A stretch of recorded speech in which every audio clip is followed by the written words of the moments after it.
सोचिए 8 साल के अंदर एक ही परिवार में 3 मौतें। पहली नजर में तो ये किसी की बदकिस्मती की कहानी लगती है ना? लेकिन अगर ये बदकिस्मती नहीं बल्कि एक ठंडे दिमाग से रची गई करोड़ों की साजिश हो तो आज हम एक ऐसी ही हकीकत से पर्दा उठाने वाले हैं जो किसी भी डरावनी कहानी से कहीं ज्यादा खौफनाक है। तो ये पूरी कहानी एक साथ दो अलग अलग जगहों पर शुरू होती है। एक तरफ एक इंश्योरेंस कंपनी में सब हैरान रह जाते हैं। क्यों?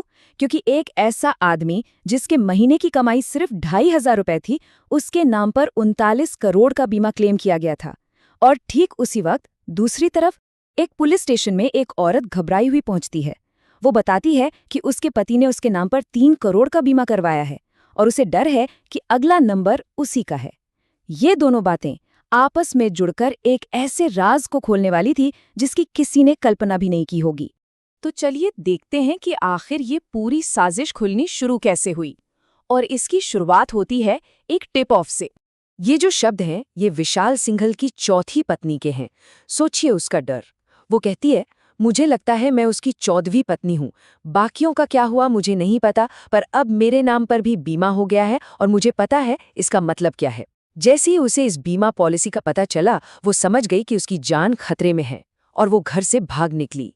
और उसका ये डर बिल्कुल भी बेवजह नहीं था। जब पुलिस ने विशाल की पिछली जिंदगी की फाइलें खोलनी शुरू की, तो एक के बाद एक मौतों का एक ऐसा पैटर्न सामने आया जो किसी भी एंगल से महज एक हादसा नहीं लग रहा था।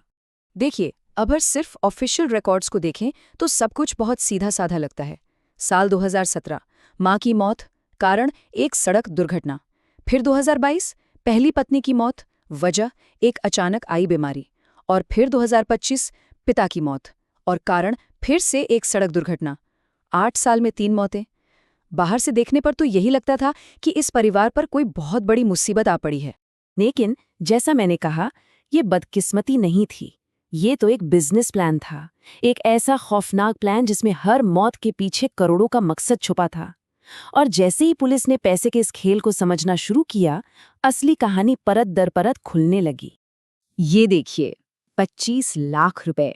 ये वो रकम है जो विशाल ने 2017 में अपनी मां की मौत के बाद इंश्योरेंस से क्लेम की थी। ये उसके इस खौफनाक खेल का पहला और सफल दांव था। ये तो सिर्फ एक शुरुआत थी।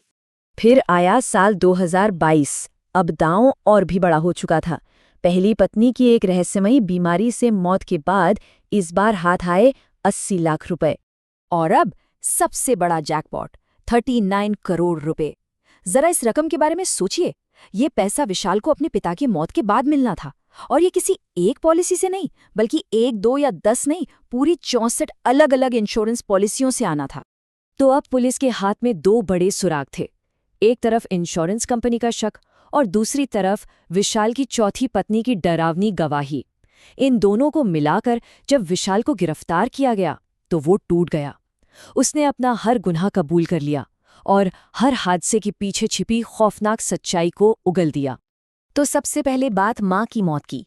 दुनिया को बताया गया कि ये एक हिट एंड रन एक्सीडेंट था, लेकिन सच ये था कि विशाल ने खुद एक भारी चीज से उनके सिर पर वार करके उनकी हत्या की थी और फिर पूरी घटना को एक एक्सीडेंट का रूप दे दिया था। अब पहली पत्नी की मौत की कहानी।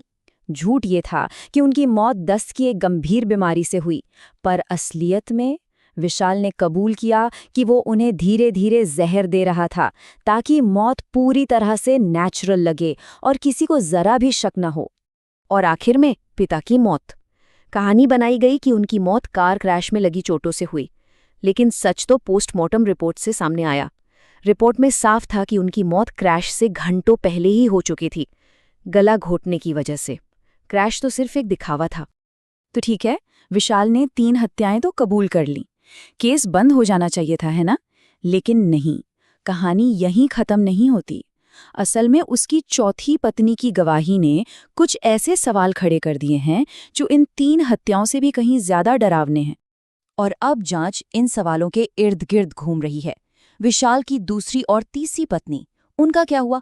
क्या उसने सच में 14 शादियां की थी, जैसा कि उसकी चौथी पत्नी को शक है?